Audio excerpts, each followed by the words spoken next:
Well, greetings, church family. Today's daily Bible reading had us beginning the book of Proverbs, and here is an introduction to the book of Proverbs. The key word for Proverbs is, not surprisingly, wisdom. Author and date, well, there's several actually. From chapter 1 through chapter 22, verse 16, those are written by Solomon. From chapter 22, verse 17 through chapter 24 was compiled by Solomon from other wise men, sayings by other wise men compiled by Solomon. Chapters 25 through 29 were written by Solomon, but compiled later on, years after his life. In fact, several centuries later, by King Hezekiah's men.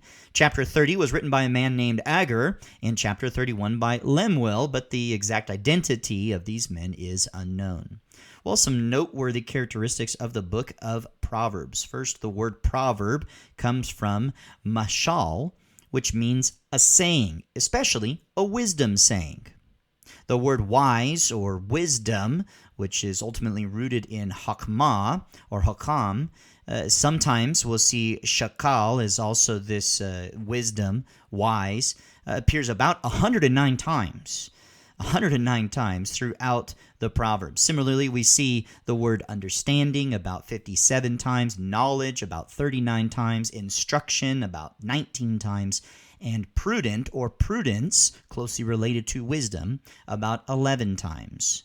The word fool or foolish or foolishness appears about 79 times, and similarly we see naive about 14 times. And the concept of fearing Yahweh appears 18 times in Proverbs. And remember, fearing God was also a major part of the Psalms, as is loving God. Very familial collection here is the book of Proverbs. Every aspect of the family appears somewhere in the Proverbs. Fathers, mothers, sons, daughters, husband, and wife. Bruce Waltke, in his commentary, the New International Commentary in the Old Testament on Proverbs, wrote this: as the course and bulk of biblical wisdom, the book of Proverbs remains the model of curriculum for humanity to learn how to live under God and before humankind. As a result, it beckons the church to diligent study and application. Robert Alden, in a commentary on an ancient book of timeless advice, that's the title of it, wrote this: the stuff of Proverbs has already been distilled so that its advice comes to us in highly concentrated form. These sage tidbits have been boiled down, trimmed, honed, polished, and sharpened to where a little goes a long way. And Charles Bridges, in his commentary Proverbs, based on expositions of the book of Proverbs, wrote this: proverbial teaching is one of the most ancient forms of instruction. It was well adapted to the rudeness and simplicity of the first ages, when books were few and philosophy little understood. The mind, unpracticed to the slow process of reasoning, would be much more easily arrested, grabbed attention, by terse sentences expressing a striking sentiment in the fewest words. What's the outline to the book of Proverbs? Well, Dr. Brad Clausen of Master's Seminary broke it down into four major sections: the prologue, chapter 1, verses 1 through 7, proverbial discourses, which goes from chapter 1, verse 8 through chapter 9, and then proverbial sayings, that's chapters 10 through 29. Those would be your couplets that people typically think of when they think of the book of Proverbs, and then the appendices in chapters 30 and 31. Both Waltke and Alden break it up into 7 parts. Waltke has 7 collections, chapters 1 through 9, the preamble, prologue, and epilogue.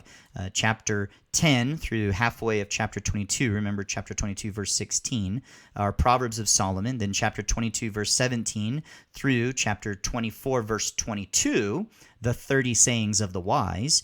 And then chapter 24 verses 23 through 34, further sayings of the wise. Chapters 25 through 29, Proverbs of Solomon part 2. Chapter 30, the sayings of Agur, son of Jakeh. And then chapter 31, the sayings of Lemuel. Alden, in his commentary on an ancient book of timeless advice, breaks it into 7 parts in praise of wisdom, chapters 1 through 9.